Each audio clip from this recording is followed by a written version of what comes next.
Welcome to Behind the Curtain, Nashville's movers, shakers, and tastemakers. Brought to you by Cord Real Estate, your key to the heart of Nashville. I'm Steve Luther alongside my co-host Van Hoy. Here we peel back the layers of Nashville's vibrant scene, sitting down with the innovators, creators, and leaders who shape our city. From music to business and everything in between, we dive into the journeys that have brought them to where they are today. We're here to uncover the stories behind the success, the passion driving their pursuits, and why they've chosen Nashville as their stage. It's about the people who dream big, push boundaries, and make this city truly unique. So join us as we explore the heart and soul of Nashville through the eyes of those who know it best. Well, welcome to the show. Today, we're excited to feature Kevin McCarty, a music tech entrepreneur and the innovative force behind We Should Write Sometime, a groundbreaking app that revolutionizes how songwriters connect and collaborate. With a background deeply rooted in sales management and organizational effectiveness, Kevin has combined his passion for music with his expertise in technology to empower songwriters to spend more time doing what they love most, writing songs. Featured in major publications like Rolling Stone, Billboard, and Forbes, Kevin's vision for WSWS is reshaping the music industry landscape, making it easier than ever for creatives to find their perfect songwriting partners. Kevin, welcome to the show. Thank you so much. I'm going to need you to send me that. Yeah, That's good. it's good. It's very good. It's better than what I say. So That's what people always say. They're like, wow, that's is that really me? good. Yeah. Thank you. Well, tell us about your journey. How'd all this get started? The fun journey is I grew up in Cincinnati, Ohio, moved here about 9 years ago to combine the things I love most, which is music and tech. A little bit more background is I grew up, again, in Cincinnati. I always played sports. And when I went to college and, through high school, I was playing guitar and playing music and fun cover band stuff. And so my path to college was like, do you go play sports or just kind of go get, like a small D2 school, or do you go pursue a good education and, that world and get a good business degree? And I was like, that's probably a better idea for my future. And so I went to Miami of Ohio, about 45 minutes northwest of Cincinnati. And so there I roomed with my buddy, John Jeanette, who I grew up with, that was a phenomenal keyboard player and singer. And it was funny growing up friends with him. We would all kind of joke and be like, dude, we're going to play football. And he was going to piano and singing lessons. And then we got to college and I was like, I should have been going to guitar lessons and singing lessons. And you know what I mean? Yeah. We get to college and so he and I roomed together. He played keys, I played guitar. He's a phenomenal singer. And so we started writing very interesting John Mayer knockoff vibe songs, just because that was the jam back in the day, was those type of songs. And so as we started playing together, we started building a fun band that kind of helped pay our way through school a little bit, just playing fun cover songs, a lot of the things that you would hear on Broadway, and Sure, anything from Whitesnake to Mr. Jones and all the fun stuff in between. And it was a blast. I loved it. And I did that all through college and then post-college for a little bit. And I realized, look, I'm not going to make a career out of this. Like, right. I also wanted to be a professional golfer, and I realized I'm not good enough, and that's okay. So went into the business world, and, that was something I, obviously, Dad, I went to college not to just play music and have fun. Sure. It was to do something real with the time. I got a degree at school. And so just went into the business field and then bounced around a little bit there, found myself in like a smaller education technology company, kind of a SaaS company selling software to colleges and universities. It's amazing how similar the education space is and the music industry is, just in terms of the way they operate and function and those type of things that we can definitely dive into. And it was a good job. It paid the bills, did well, traveled a lot. And then I was like, look, I love music. My older brother lives in Thompson Station, just a little bit south of Nashville. And anytime I'd come here with friends or to visit him, and I'd see the, Broadway bars, good vibe, just like, good vibe. I gotta be here. Yeah. I gotta figure it out. And knew nothing about the industry itself. Right. it was just, I loved playing. I loved being in front of people. I loved writing songs. I just got to get to Nashville. And so it took, a good 9-10 years after college to get an opportunity from a good buddy of mine that had been in the music industry for a long time. And he knew I was itching to get down here. And he said, look, I have this opportunity for this kind of music tech company that's based in South America, but they have no footprint in the US. Could you come here? And like, here's an opportunity for them to say, you guys can take the US and run it. And paid $0. Right. It was all a side hustle. And I was like, that's Nashville, baby. That's Nashville. Yeah. And so, I told my real job, I'm going to move to Nashville. And, it's enough time has passed that I think the statute of limitations of like, if I was supposed to be working on side hustle stuff when I had a real job, who cares? But anyway, it was a really interesting concept that really for the first 8 months was just throwing everything the music industry had at me. And it was a good learning lesson, and it was brilliant on paper what it was doing, but the execution of implementing what the service was inside the infrastructure of the current music industry was where we got punched in the face pretty quickly. It was, this sounds like a good idea, but trying to make it happen within the current music industry it was basically stepping on everybody's job around an artist. Right. And so, I was like, well, that was a good learning lesson. And that's kind of how I made my way to Nashville. So I'll stop there for a second before I get into the other stuff. Are you saying people were closed-minded to being stepped on and pushed out? I think it was, here's cool new tech that's going to streamline and make you more money. And then the only thing they thought was, that's my job. Like Napster. Kind of. Well, Spotify. I mean, Spotify's story is, they finally found one person willing to give it a shot, and that's kind of how it started. But it was an uphill battle for sure. Yeah, and there's some platforms now out that are trying to do what that was doing 9-10 years ago. In short, it was basically like, how do you as an artist or musician set up your touring schedule? And it was, hey, we're going to play these 10 cities. We're going to market to them. We're going to promote it. What this was doing was kind of reverse engineering it a little bit and saying, why don't you find out where your fans are first and go to them? And so it was utilizing social media, posting, hey, if you want me to come play a show there, just click this button. And then you collect that information and the data. And then you basically crowdsource shows. And so if we sell 200 tickets at $20 a pop in the city, we'll come play a show. And you're like, oh, this makes all the sense in the world. Then you have a baseline of revenue and you're not needing to worry. Built-in crowd. Yeah. So as you can imagine, as you pitch this, the social media person's like, well, that's part of my job. Tour manager, the booking agent, like all these people have some say in that process. And it was met with a ton of just pushback. And we went back to the parent company and said, look, unless you're willing to drop millions to make this an agency model, like I'm sitting in real work meetings, like texting the social media person for an artist, being like, you need to send out that tweet now. And they're like, well, we're pushing the new single or what.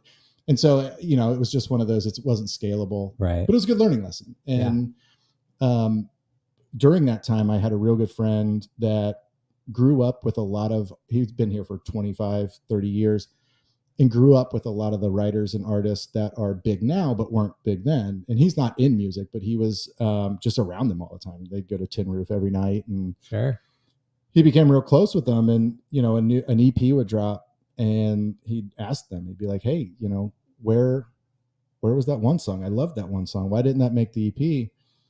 And they'd go, oh, it's just collecting dust somewhere on a shelf. Right. And he was like, well, great. I'm going to start a podcast called Nashville Hits Collecting Dust. His name's Donald Jenkins. He's great.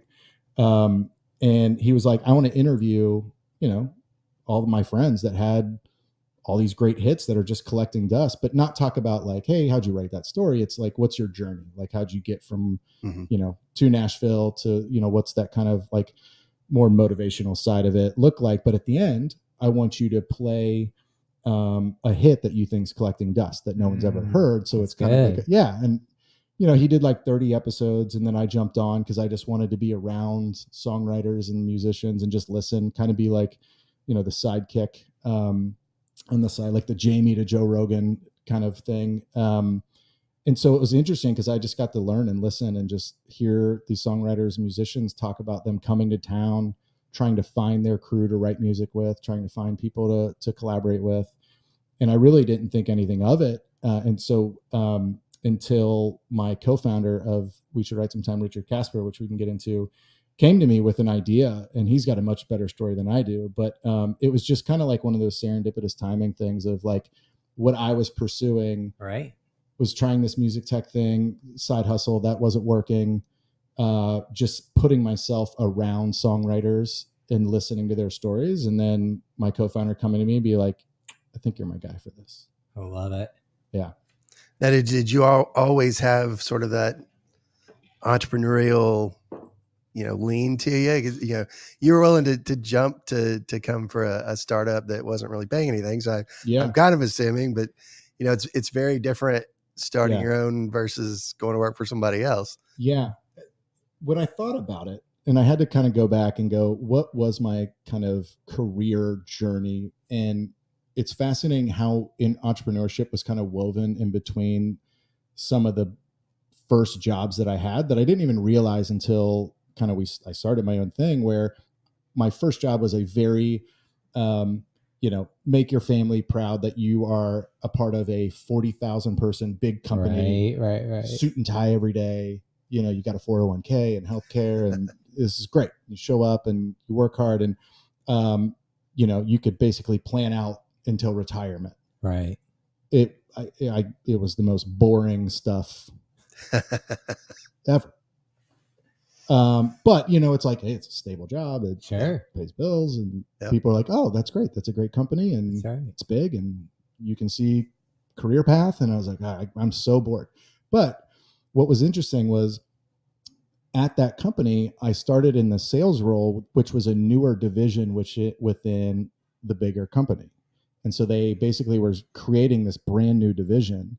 And I started as like the first generation sales rep within that new division, and then morphed that into like them becoming a sales manager. And so like I almost had that, hey, we don't have this thing built out yet, but you have the umbrella of the bigger organization. So you don't have the stress of like, startup stuff. And so I was like, oh, that's interesting. And then I went to the education technology company. And when I started there, it was going to be just for like a normal sales role. And then when we started talking about what we were doing, they were like, hey, we're about to acquire. We need you to come in and build a sales training program. We need you to come in to kind of help onboarding stuff. But we also we just acquired this new company, this new service that helps students beat the GMAT. And we have no playbook. We have no marketing. We have not built it. You run the team. Your goal is to hit this dollar amount by the end of the year. You have these 4 people are yours. Go do it. And so it was like, going from a 40,000 person to an 800 person company, kind of similar roles of just, we don't know how to do this, but go try to figure it out. Sure. And I think that's when I started to realize like, I love the building part. And that's when eventually it was, God, what's my other thing I love most, which is music. And so it kind of then, when I got to Nashville, it was just like every night going out to these writer rounds and trying to learn the business. And I was like, this is so screwed up. There's always these stories I tell of, Blue Bar isn't there anymore. I had written a ton of songs and none of them were any good, but, I go to Blue Bar on a Tuesday night and I wish it was still here, but you listen to these writers and these guys and girls get up there and sing and play. And you're like, it blew my socks off. Like I was like, you're incredible. Yeah. It's amazing. It's unbelievable. Yeah. But then the next night I'd go to like Tin Roof and I'd see who just was playing the writers round on Tuesday, bartending.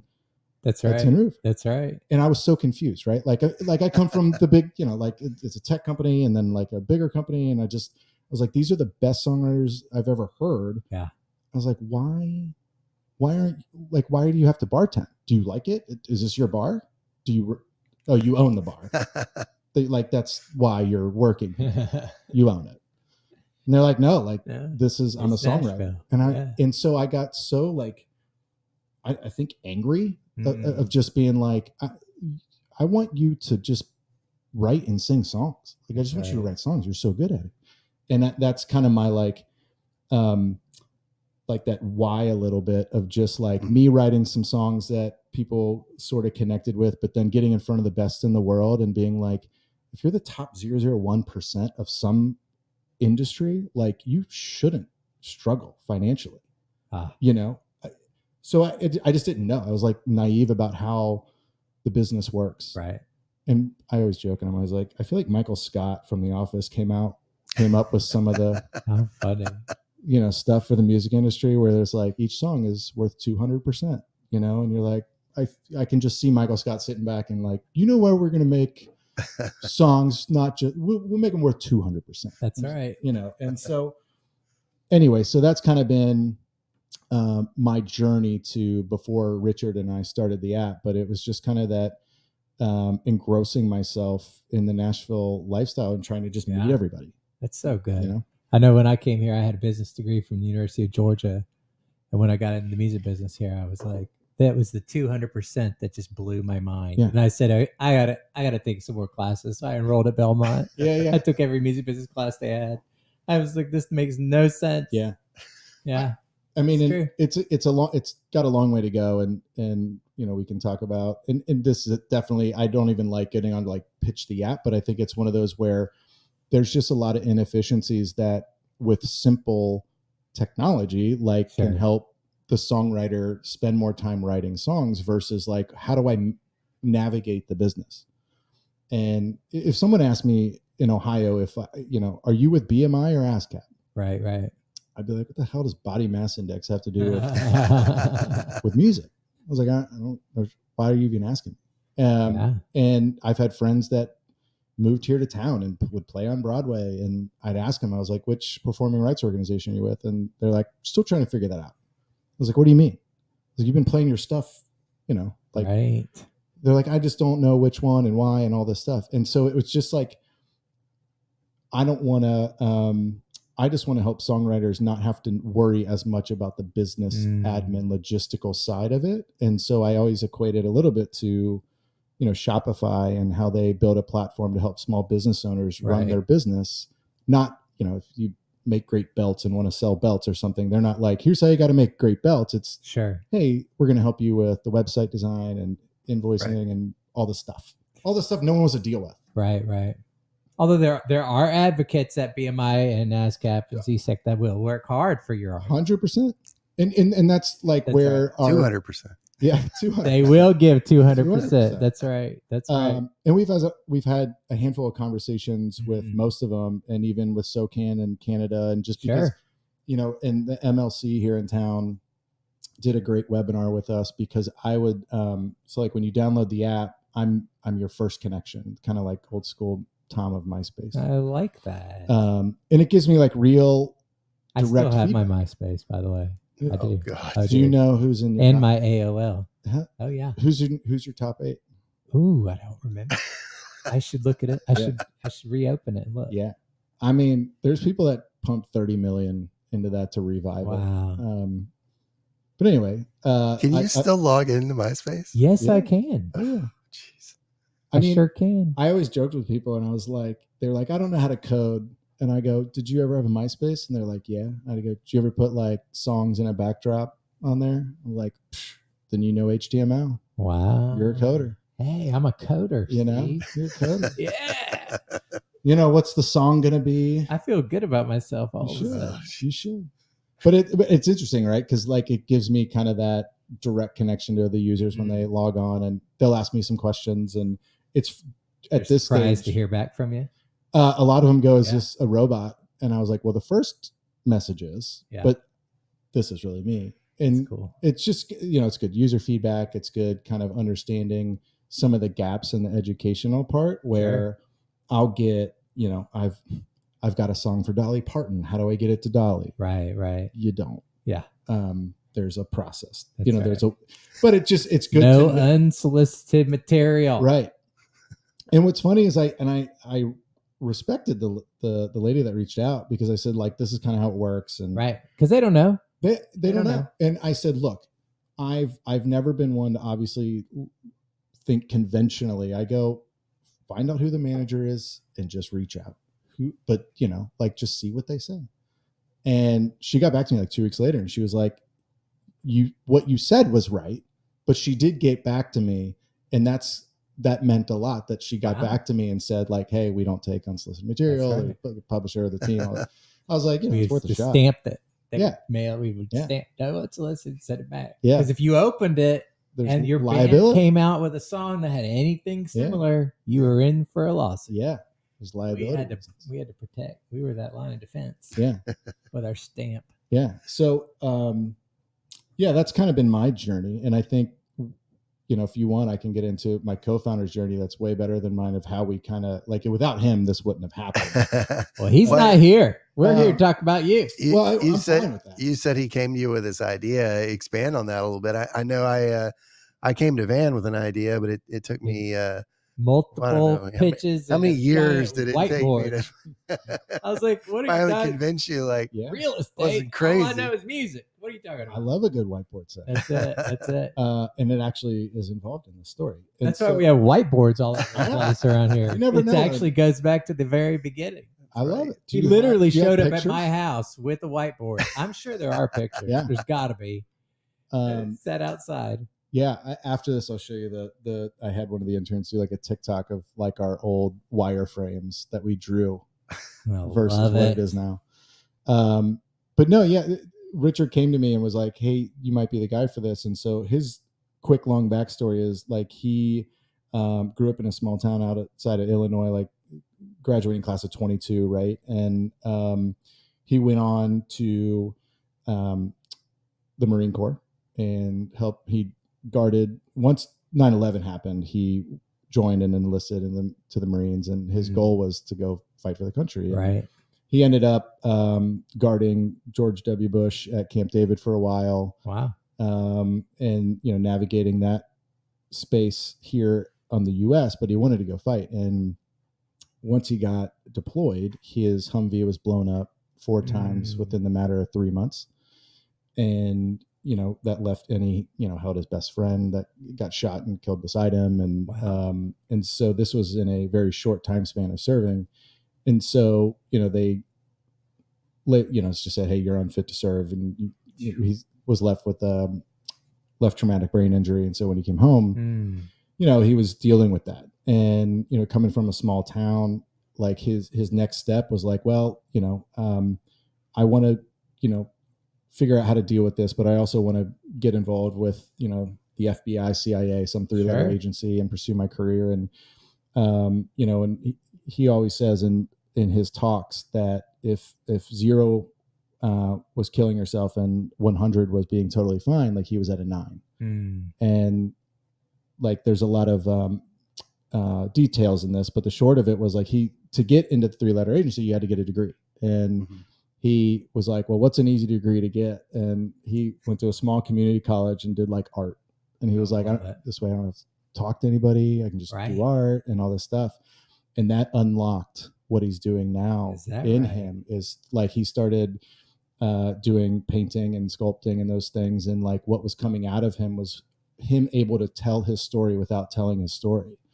And it's unbelievable, some of the stuff that he produced. And like, you wouldn't, he couldn't describe it, right? It's kind of like,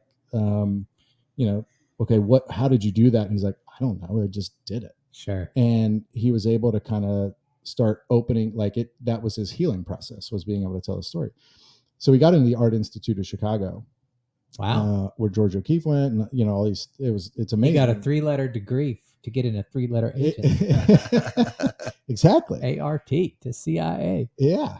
And so he was in Chicago, and this is one of those funny kind of like God timing moment things of, I was, so as he's at the Art Institute of Chicago and getting his degree, he's also, he's 6'5", combat Marine. He's got tats. Like, he's the nicest teddy bear, dad joke telling guy. Stood out. But he was a bouncer at Joe's on Wheat. Oh, wow. Perfect role. what's funny is I played a show at Joe's on Weed when he was a bouncer there, and we didn't even know it. And so we once we figured that out, that was pretty funny. But anyway, as he was a bouncer there was a thing called Nashville in the North or something like that, where they had Mark Irwin and some really great songwriters go up and kind of do a writer's round up there. Cool. And Richard had been trying to write this song about his best friend for I think like 2 years. Wow. And he just walked up to a couple of the writers and was like, look, I've been trying to write a song about my friend. If I come down to Nashville, will you help me write it? And, a couple of people were like, well, no, I don't want to, and Mark Irwin was like, absolutely. So his like first co-write was very cool. Yeah. And so he came down and they wrote a song in like, hour and a half. Of course. That he'd been trying to write for a year and a half. And this was his like, oh my gosh, now I can like give a song to somebody about my friend and I don't have to talk to him, but like, it's like, here's the story I'm trying to tell.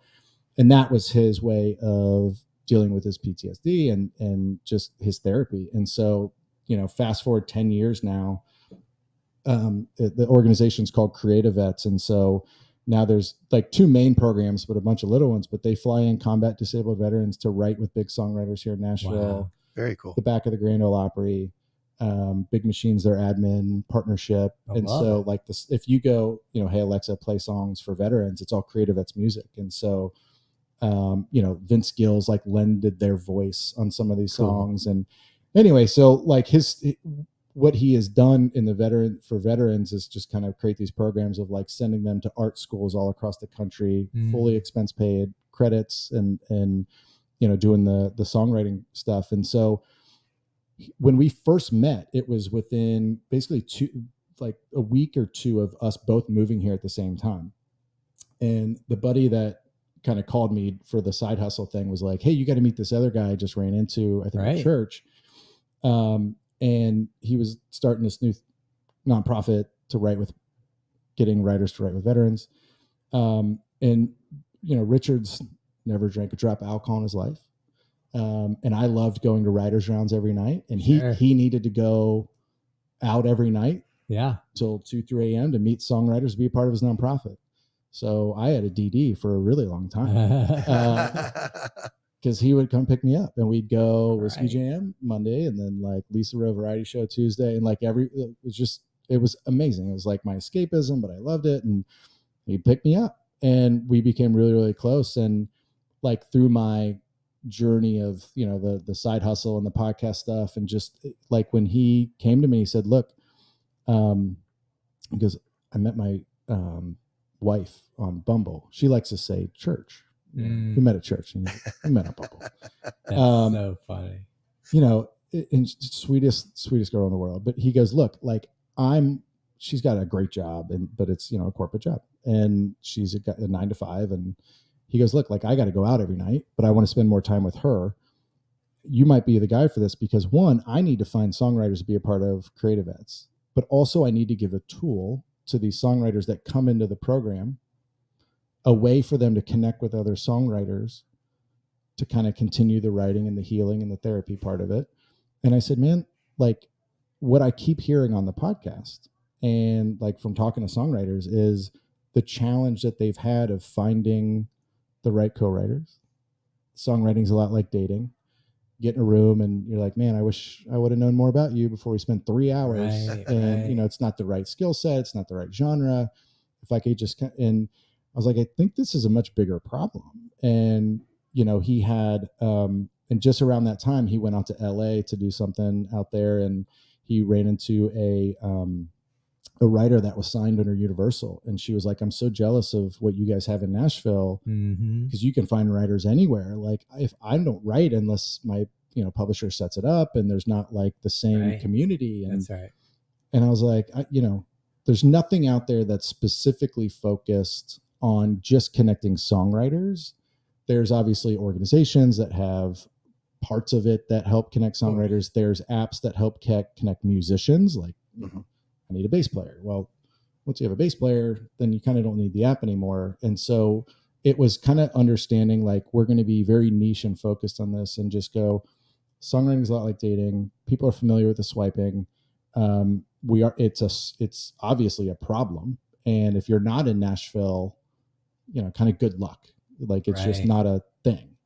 And so we said, let's do it. And I went and got a whiteboard and we started drawing out the wireframes and kind of called a dev buddy of mine to say, hey, look, like we're going to do this thing. Do you want to do it? And he was like, sure. Drafted up the documents and those type of things. And so we started working on it for like 8 months. And every 2 weeks we're like, and we're putting our money in to start. And after 8 months, my buddy that was starting to do all the dev stuff, and I've known him since I was like a kid, and he randomly, he was in Nashville, but we both grew up and went to the same high school in Cincinnati. And he sent me an email and he's like, hey, this is like the hardest email I've ever had to write, but I can't do your app anymore. Oh, wow. And, at the time you're like, dude, we've been doing this for 8 months. Right. Doing this for 8 months. I look back now and go, love him to death, but thank God that happened, because it forced us to get our stuff together, if you will, of like, okay, there's some naiveness to it of, if there's a bug or if there's something wrong with the app, he's got a full-time job. He's got 2 young kids. He's like, when is he going to do this? Right. And how long is that going to take? And so it kind of forced us to get some early angel investors on board, go get a real dev shop, really do it the right way. But along the way, right, it's like, we're still talking to every songwriter and be like, what do you think about this? What do you do? And they're like, I mean, yeah, like if it did this, that, and the other. And so we've been just very focused on like, let's not try to do too much too early. Let's just simply connect them and create this community of songwriters. And organically, we have seen it kind of just grow to this, global community, and people just kind of sharing it and talking about it. Like, we have obviously big ambitions of what we're doing next, but it's been cool to just kind of see that community just go, look, like, we're not trying to charge the songwriter. Like, we want to help them. Obviously that's going to take longer on the business side of it, because if people are, how are you going to make money? It's like, we have a whole plan for it. It's just going to take a little bit longer than, hey, get on our app. It's $4.99. I understand how great that would be for a business, and how much less stressful that would be for us. But we've got a long vision about, let's put the songwriter first. Let's build that community so that they have the value or the power to do something and eventually reshape it. And it's funny, like all the charts that, you look up, how is the music industry, structured, and what does it look like? And it always starts with that song, and then it splits off into the two, and it's like, there's the 200%. And I go, that's correct. Kind of, they're missing a part, which is the line above it. That's the songwriters. You got to get songwriters in a room to write the thing. Right. So there's a lot of things predicated on, well, the song's done. It's like, well, let's be at the very tippy top of the funnel and just get everybody in the room together, and let's help them going forward, so we don't have to go upstream for anything. Mm-hmm. So you bootstrapped in the beginning, then brought on some angels. Have you had any other funding rounds, or kind of where are you at with that? Yeah, we early kind of just small checks here and there just to get incorporated. Mm-hmm. And then in 2021, we did like our first official kind of angel round, right? Like small amount just from angels and some high net worth people, and some in music, some in tech. And we didn't need or want to kind of go after kind of the venture space, if you will. We learned a lot of lessons in that regard because of just the industry we're in, and them understanding songwriting and where it could go and what we're doing. And it just didn't fit in the thesis for most, in which I was like, I get it. And so, my whole life is in this. And then right now we're just finishing up kind of like what you could call like a seed round. And we've got more angels involved and some repeat investors. And then there's another, it's not completely done, but they've sent over the term sheet. I'm not even thinking about it and celebrating or doing anything until I can see it in the bank and it's done. Yeah, sure. But what's great about it is, their belief in our vision and where we're going. and them saying, look, like we want to provide some resources and services and cash and like help you grow the team. And because it's just me and Richard and some lovely interns from Belmont and Vandy and Lipscomb, and Gotta love it. yeah. And you know, they get a real hands-on experience, but Yeah. you know, this has kind of been our first official bigger round, and you know, to help expand in new countries, grow the platform, all the new features we want to build out, and then grow the team and all that fun stuff. Well, what an opportunity for those interns, you know?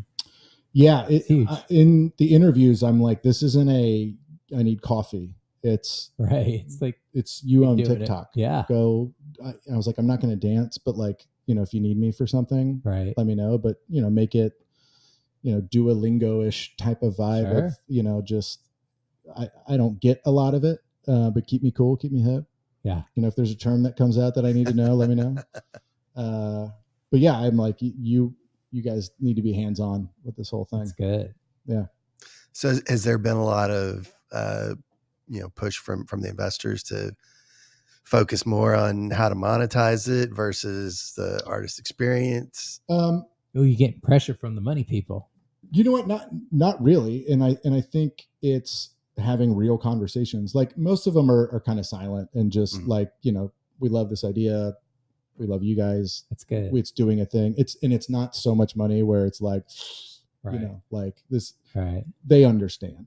And what's been really nice is like having investors that have done this before and are kind of hands-on and saying like, how are you going to structure this and grow this team, and what's this look like? And I'm, you know, I've got a lot of tech background, so let's look at the platform, how we're going to grow and scale that. Because on the front end, right, like it's just a simple swiping to connect Tinder for songwriters, but the real juggernaut of this is the back end data and the things that are happening on the back end. If I was to analogize it with real estate, you know, it's kind of like the Zillow, a little bit of like what's going on within that, you know, within the housing market. And similarly, like, you know, we have publishers and labels asking us for access to our, like, who's the most swiped on profiles in Nashville, Sure. who's the most swiped on in LA. We're looking for unsigned track guys and girls, you know, and so it becomes this kind of A&R discovery tool. And so as we're growing the front end, you know, user base, like all this data on the back end allows us to then kind of commercialize that for the B2B SaaS side, and have these label. And some of these publishers that are the biggest in the world, they're like, we want to white label this. Like we have a problem connecting with our writers. Right. And so like, can we just white label this? I would think. And so there's a lot of these enterprise opportunities that are coming to us. And so having investors that like have done this are like, okay, great. Like, what is the priority? How much does it cost? Like, what do we got to do to get it to that next kind of milestone is very, very helpful. I mean, I had one investor, I met him only a couple of times and it was just phone calls. And, you know, he was like, I heard about you from one of your current investors. I'm interested. And I was like, well, let's have a couple conversations. And, you know, on the phone, I said, look, like this isn't, you know, a house flip, right? Like we're building a community of songwriters. Like we want to build this to be the biggest songwriting community in the world. And that's going to take some time. And then we'll like really be able to, in the next, you know, 2, 3, 4 years, like we have a plan, obviously, like we have a plan to make good money, but do it in a way that puts songwriters first. But it's going to take a bit. So just, I want to be clear with you, investor, like this isn't something where you're going to get a distribution check in 18 months. And, you know, he asked a question that I thought was interesting that I'd never gotten. And he said, you know, like, what % do you put on this succeeding?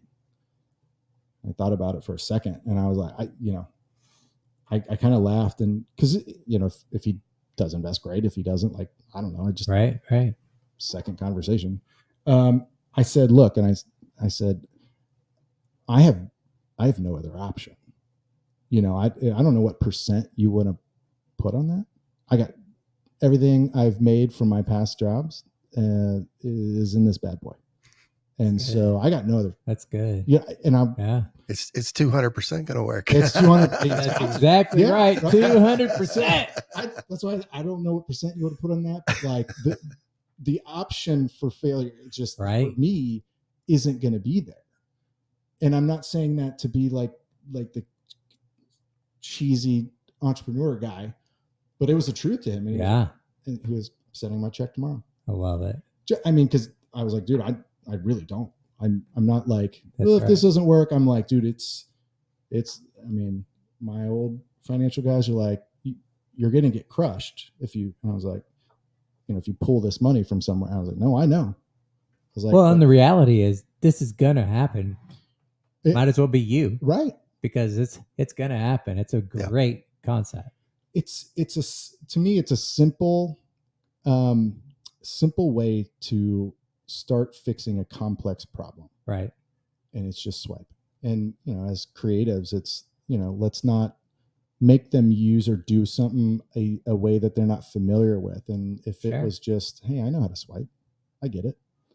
Now I do get some questions of like, maybe and I don't try to be ever ageist or tech ageist or whatever that same equivalency would be, but just if they haven't used a swiping app before, like, okay, great. It's just, you have to double opt in to connect. Like you can't, and that's the whole point, is so you're not writing with people that you both don't want to write with each other. Right. And so like, I don't know, when we were doing early research and you'd see how songwriters are connecting and all these groups on these like Craigslist and Facebook, and they're like, I'm looking for a co-writer, and 70 people respond. And it's like, how are you going to get through? Like, I want to do it. It's like, well, do you know it? Like, then you have to, it's just like an old school way of doing it. That's right. Talk about some of the intricacies of that. Is it, do you match based on, experience level or location, or get into all the specifics? It works for those that have ever used a dating app. Just, it still uses geolocation, so if you open it up, it'll default to 100 miles around you. And you can change that to 10 miles to 100 miles, 50 miles, whatever, but like it just uses whatever city you're in. But you have the opportunity to just go in and change your location and put your profile in different cities. And so if you're, hey, I'm going to LA in August or in October and want to set up rights in advance, like in the profile, you build it out and there's just kind of like an open text bio field at the top. A lot of people just put in kind of their web page and like, about me, Wikipedia page or something. Just, here's what I'm looking for, style, genre, whatever. Yeah, exactly. Links to their socials, links to their music, songwriting skills, what instruments they play, and kind of their PRO affiliation. And then that way you get a good sense looking at a profile, like, oh, this is what they're looking for. Okay, great. Like it says here that they're coming to LA next month and they're trying to set up co-writes in advance. And, that way it just kind of goes, let me click on some of their music and see, is it a right fit? And if you both swipe, then you're connected in the app to then can like communicate and set up a co-write. I mean, it was early on when we would meet people, songwriters at Tin Pan South, the whole Songwriters Festival. And a lot of these writers would say, yeah, I flew down here from Canada just to meet other songwriters. Very cool. And I was like, well, when are you going to write with them? They're like, oh no, I'm going to come back. And I was like, wait, so you flew here? Yeah. Just to meet other songwriters to then fly back again? And they're like, yeah. I was like, I think you could just pay us like $4.99 a month, like at some point, right? Like not now, it's free now, but like, at some point just save thousands of dollars to just change your location in the app. So yeah, the way the algorithm works, it's not fancy. It's just, if you get on it, whoever was on it last shows up first. So it's not like we don't have some big, TikTok algorithm. It's just, if you want to manipulating them to, it's just, if you get on it, then you'll show up. Be seen. Right. And that's the way we want it, is just so it's like, down the road, if we get enough users, it's going to be smart to help facilitate better connections. But like that, it is very expensive and you need a lot of users and you need a lot of data. Is there like a pro level or so there's like that? There's a pro level that we haven't like officially launched and pushed out to the public. This is fine. Like in the app, it just says request for pro verification, just like any social platform. And you get kind of a blue pick mark, not a check mark. And what that allows you to do is toggle between saying everybody or just verified professional writers. Gotcha. And so it's kind of been a one-to-one organic growth in this for the pro writers, because we are trying to do a couple things. One is like understand the value and why some songwriters sign up for the pro tier, but also like, you know, we want to build like the minor leagues to the major leagues, right? So, okay, how do you go from here to here? And so the pro tier, you know, and it's just me and Richard. So if like we push this out, like, hey, apply to be a pro writer, we're going to have to go through thousands of applications. And so we just, it's kind of just been one of those, like, if we meet people out and we talk about it and they're like, oh dude, I would love that. And then I was like, great. Well, you know, and organizations that we know are pro writer level, we've kind of went to publishing houses that are saying, hey, can you show my songwriters this, because I don't want to deal with them finding new writers. Right. Do they have to have a recorded cut? Or? So yeah, it kind of a lengthier application where it's, you know, past publishers, current publishers, you know, notable co-writes, commercial success stuff, because some could be in the sync world. Sure. Just kind of like, you know, are you, you know, verified in other platforms for songwriter, being a songwriter? Some are like, I'm an influencer, you know, like we try to be very exclusive at this stage, you know, and what they have to send a photo ID, so we have to make sure it's them. One of the interesting stories, because I wanted this to start happening, and then I was like, oh my gosh, here's the first one where the application came through and I was like, this can't be real. And because the co-writes and the credits, and we verified it through all the ways to verify him, that he's a writer on there. I mean, it was like a Bieber song and a Post Malone song and a Grande song. And I was like, well, all right. So I emailed him. Right. It's like, why do you need this? Yeah. Love that you're on here. I appreciate it. Why do you need it? The short of it was, look, I'm a pop writer in LA. I want to do cross-genre stuff, more of it in the Nashville country scene. It's good. So I go to my publisher and, hey, who do you got in Nashville? And the publisher's like, oh, let me see. And then they got to come over to people they know in Nashville and then find writers. And so, you know, it's got a whole, of course, can't go up, go over, go down. And he was like, if I can just get verified and then change my profile from LA to Nashville and start swiping on pro writers. And some of them have huge 90s country songs that like they're trying to get back in it, right? They're trying to find newer writers to go with. And it's like, okay, that's a week's worth of time saved being able to just manage. And so that's kind of been a cool thing, especially when, you know, we open up in the K-pop world. It's like, how do you get in front of that world? And we got a long way to go with a lot of it, but it's just kind of understanding why some of our writers use it. And, you know, like the simple stuff, like what we're building next, of just simply putting in a calendar integration. Sure. Okay, great. We connected. When can you write? It's fascinating how many songwriters I go, have you ever heard or used Calendly? And they're like, no. What is that? And you tell them. You're like, you click a button and then a notification pops up, and then it's like on your, like, what? That would be incredible. I was like, I mean, it's already there, man. So it's like those simple things that are inefficient for songwriters to logistically manage their time. That's right. I'm like, we can pretty much easily help solve that. So if you don't have to worry about connecting with the right people, you don't have to worry about scheduling as much, then great. I can write more songs. I can write more with the right people. And so we talked a little bit about this prior on our phone call, but where is the other thing. We used to offer up our third floor as a songwriter suite. Oh yeah. Is that kind of on the roadmap for you as well, figuring out the where? Well, it's funny you say that. There's two opportunities for us to get, like, I guess, physical locations to help in that regard. And one of them was, thank God it didn't happen, because the next month was COVID. Oh, wow. And we were like, this would be so great. It'd be an office plus like just a place for songwriters to come. It's definitely for our Nashville location. one of them, but the bigger one was a conversation we had with WeWork.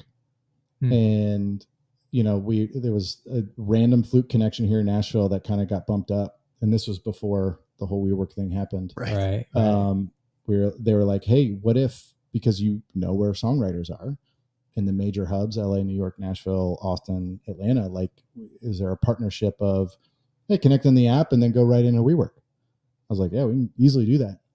And then like 3 weeks later, they're like, all this stuff came out about WeWork, and I was like, yeah, let's.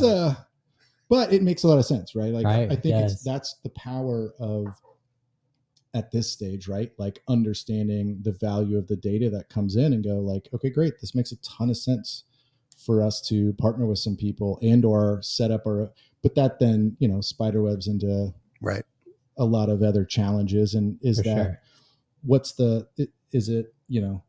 we look at Amazon, right? Their business model, and it's, what is the value to the user of 2-hour delivery versus the cost, and it's like, yeah, they're crushing on AWS fees, right? That's wildly profitable. They're not making money off of 2-hour delivery, but it's great for the user, right? And so like we've kind of managed both sides of that at an early stage of, that sounds great, but then all of our money is into leasing offices and doing that. We're like, let's worry about that down the road. We got to stay alive here and continue growing. Are there concerns or discussions around maintaining the artist privacy versus being able to provide some of that data to? Yeah. What's interesting is, at this stage, right? Like, we don't sell any data. It's just, but creating that network effect is really important, not only for our platform, but also for our user base, of where now that we know that there's opportunities of publishers and labels looking for up and coming talent, it's an opt-in, right? Like, hey, I'm trying to make it to the major leagues of baseball.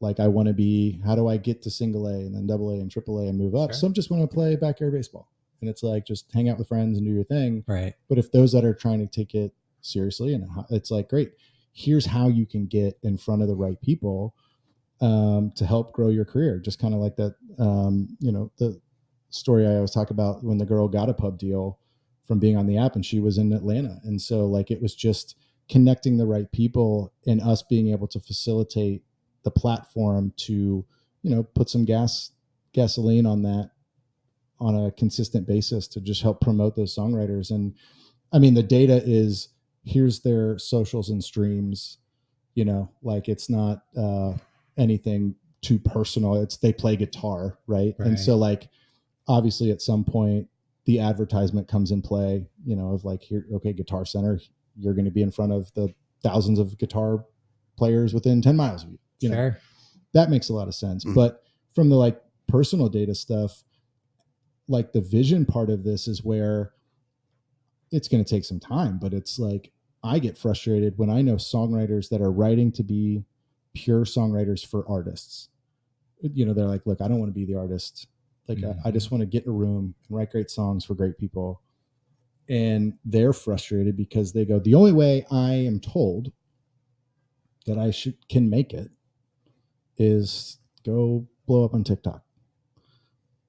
And that opens up a whole thing. But it's like, well, it doesn't sit really right with me. And again, like, if you're an artist trying to get fans, like, in of course, that, use whatever tools you got to do. But there's a lot of songwriters that are like, instead of getting in a room and writing this afternoon, it's my content day. And do you like that? I no, hate that. And I was like, great. Like, that means there's an opportunity for us to, within like, okay, who's writing the most songs, who's getting swiped on the most, who are like, all of that stuff of how do we promote them? And so it's not about their socials and streams anymore. It's about their songwriting. A lot of logistics need to go into that, but that's kind of that thing of there's an opportunity there. And so the data part of it, of like, hey, here's my profile. Oh man, they're like, how do I get in front of these people that can help advance and grow my career? So yeah, there would be, the short answer is an opt-in of, do you want to be pushed in front of publishers, labels, etc. Right. The other thing I didn't realize, and this was a conversation with somebody that was in the banking world that manages a lot of artists and songwriters, they help them out on the financial services side. And they're like, no, like we pay a lot of money to try to find up and coming writers before anybody else. And I didn't even know, I had no idea. And she was like, oh no, think about it. Everybody that's the circle of an artist or songwriter wants to find, that's right. The next, Oliver Anthony guy, like how do we find him before anybody else? Mm-hmm. There's, managers and like publicists and all the people. And they're like, no, it's not just publishers and labels. Right. So yeah, it's fascinating. Well, for artists that are interested in finding this app, where do they go? Is there a website? We should write go right to the app stores. Yeah. We should write sometime.com. It's basically a landing page that sends you right to the app store. I actually joked with an intern on here before I came over here because she was like, hey, have you guys thought about updating your website a bunch? And I was like, well, of course. I go, but let me ask you this, and not to be presumptive, but like, have you ever been to Tinder or Bumble's website? She was like, no. I was like, right. I was like, we want to get them on the app, right? And so it's eventually when we have kind of more of the B2B stuff, like I was like, it literally is the simplest concept. Just get them.